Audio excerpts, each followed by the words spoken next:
My name's Tip Cullen. I'm a former Royal Marines Commando, and after being a regular Royal Marines Commando, I trained as an actor, and now I'm a professional actor. And I've just arrived here at the Company of Makers after a nice little motorbike ride from set of the Sunray series, which we're shooting at the minute. Gives a quezzy, Steve. So you gave us some photos, Tip. Tell me something about your photos. Well, you give me the opportunity to sort of like unleash a bit of my personal history in the Royal Marines and as an actor. So the first ones you got were me as a youthful and beautiful young man from Belfast going, I want to be a Royal Marine Commando. So that's what I did. So in 1986, I joined the Royal Marines. All I wanted to be was, it's just to be a Royal Marines Commando, to have that adventure, the action. And I think even expected a bit of the trauma as well, but it's something I really, really sought and wanted. And I think that is probably the best thing, the best decision I've ever made in my life, to do that, and for my family to support me in doing it, which I think, being who I am and from the background I am, for them to endorse it I was very, very lucky. And I love them so much for it as well.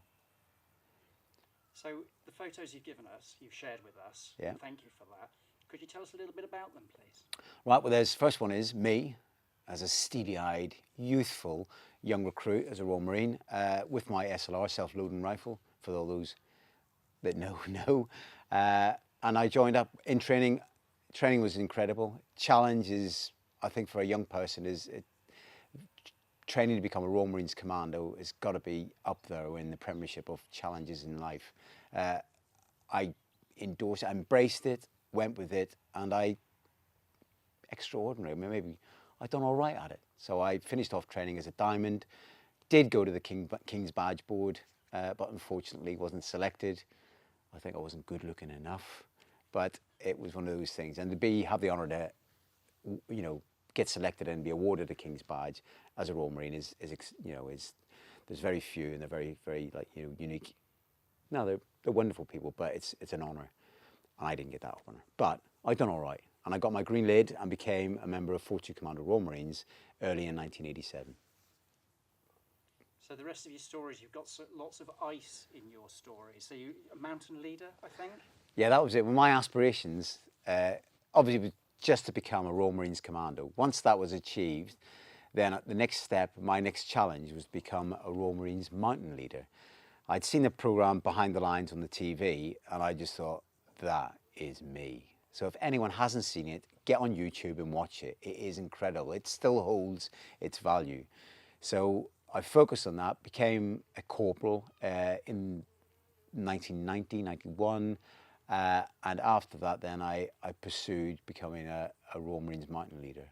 And once I did that, I was trained in conditions then to become, I'd say, the leader in the United Kingdom Armed Forces in cold weather warfare instruction, and a specialist operator in forward reconnaissance and ISTAR, which is the new our evolving reconnaissance concepts.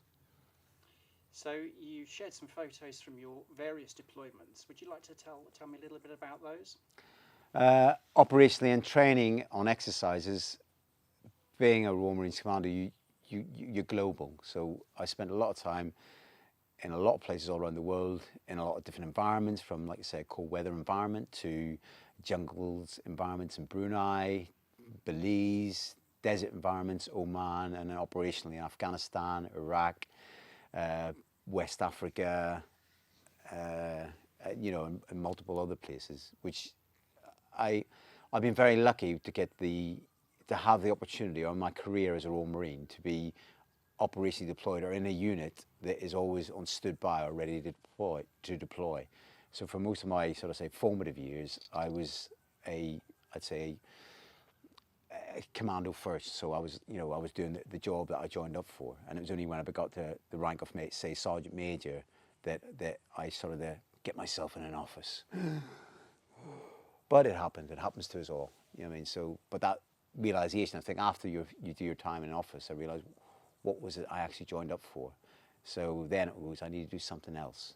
and I was also in the same Commando unit as my son, and I was wearing reading glasses because I was that age, and I thought, I need to be doing something else.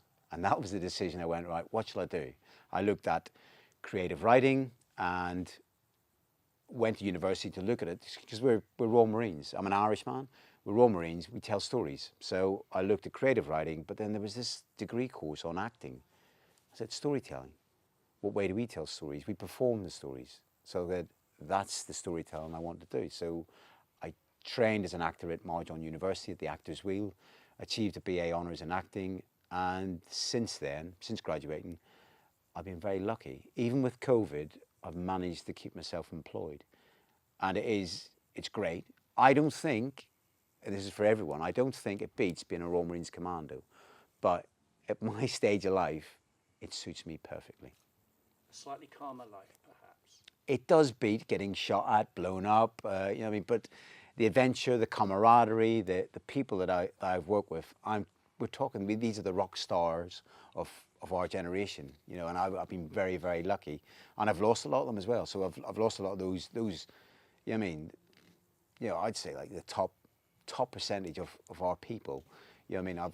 Some of them I've lost, like, and they don't have the opportunities that I have. And I honestly, you know, everything I do now, I always have that little memory and thought of them because it's important. It's really important that they're remembered and they're there to inspire me as well.